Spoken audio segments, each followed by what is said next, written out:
All right, today we're going to be talking about NIO's road to profitability. How are we going to get profitable?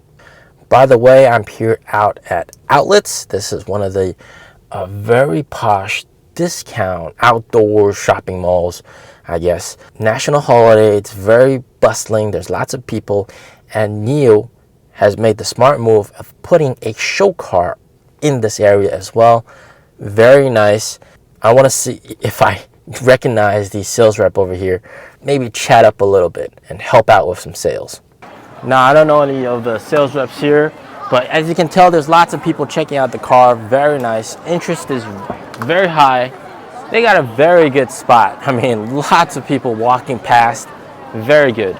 All right, so management has not given out a path to profitability. So we don't have an official answer to when NIO is going to be profitable from management side. But I'm going to be offering my perspective on everything. So there's several core parts of NIO's business, and we got to talk about each and every one of them. So first of all, selling cars, of course, the main source of revenue, unprofitable at the moment. And then we also got battery swaps. Battery swapping is also unprofitable at the moment. However, it only takes about 30 paid swaps to make a swap station profitable for the day.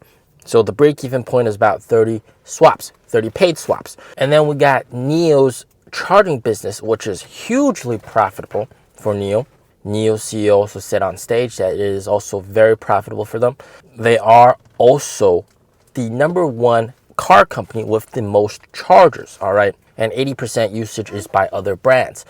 And then we also know for a fact that the phone business is actually quite profitable with 20% margins. And then the NIO Life aspect, selling clothes and merch and stuff like that, not exactly profitable as well, because people are paying with NIO points. So most of the time NIO is not getting any money in. So for me personally, I want to make this disclaimer that NIO's CEO, he doesn't really see profitability as the main objective.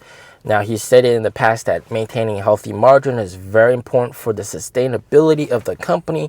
However, that's not profitability is not their #1 goal. So from their perspective, they're focused more on growth. We're going to see many years of growth, and he wants investors like you guys to forget about profitability. Look at the growth aspect of the car, growing revenues, growing sales channels, and expansion into other countries as well. China, and then Europe, and then Middle East, and then North America, the rest of the world. They're spending a lot of money on expansion and R&D. Now, I see two main paths to profitability. Very important to know both of them. The first one is, of course, sub-brand mass market, with the sales channel primarily being dealers.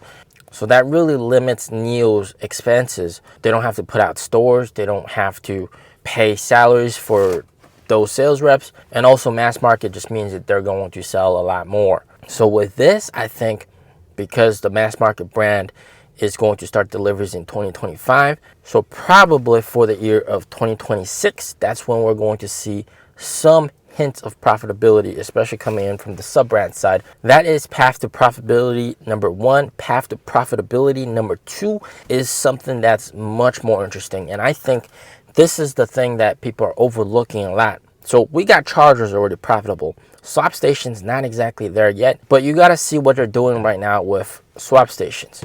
It's also acting as an energy source for the government when they really need power to the grid. And during NIO Power Day, they really talked about this, how they're able to, within 10 seconds, offload electricity to the grid at the grid's command. So they say, oh, we're missing some electricity. Boom, within 10 seconds, they're able to do that.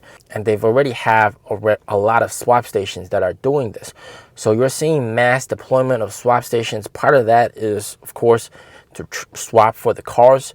But most importantly, I think it's for stabilizing the grid and also providing power for the grid. Now, how profitable is that?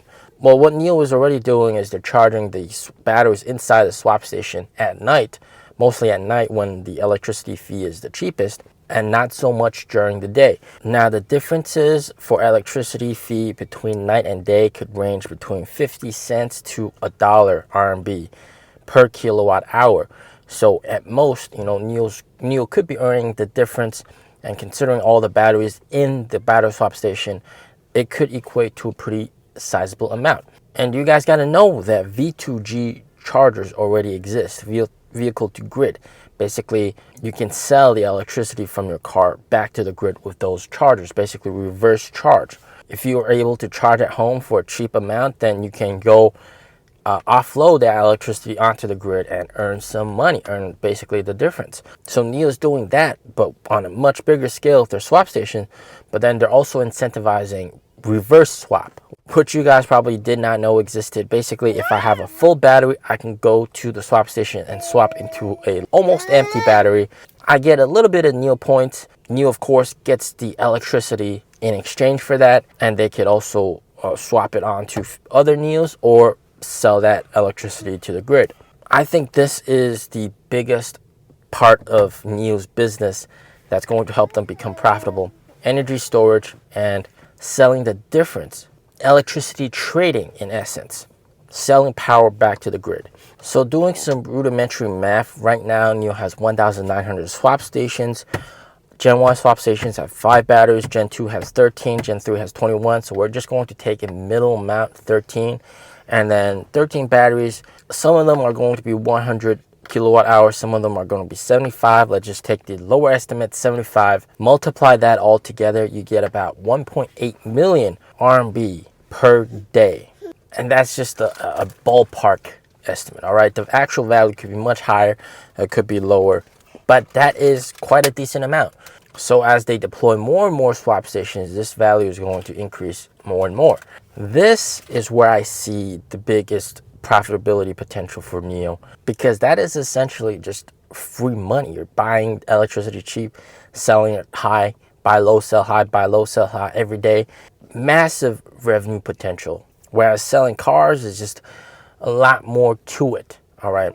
And energy demand is always very high in China because everybody uses electricity everywhere. This is also sustainable.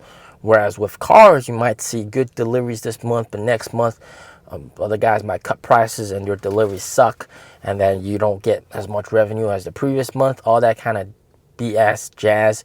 Selling power to the grid, that's going to be consistent. Now, the big question, when? I think right now, 1,900 swap stations is quite a lot of swap stations. But to be really profitable, I think it's going to take at least another 1 or 2 years for swap stations to get to maybe 4,000 or 5,000 swap stations. That's when you're going to see a really big impact. And NIO is going to hold the switch to basically the grid almost. So those are 2 of my paths to profitability, not financial advice. As always, I think path number 2 is much more probable in my opinion. All right, just my opinion, all right? And I think Little P agrees as well. As always, stay safe, stay healthy. Peace out.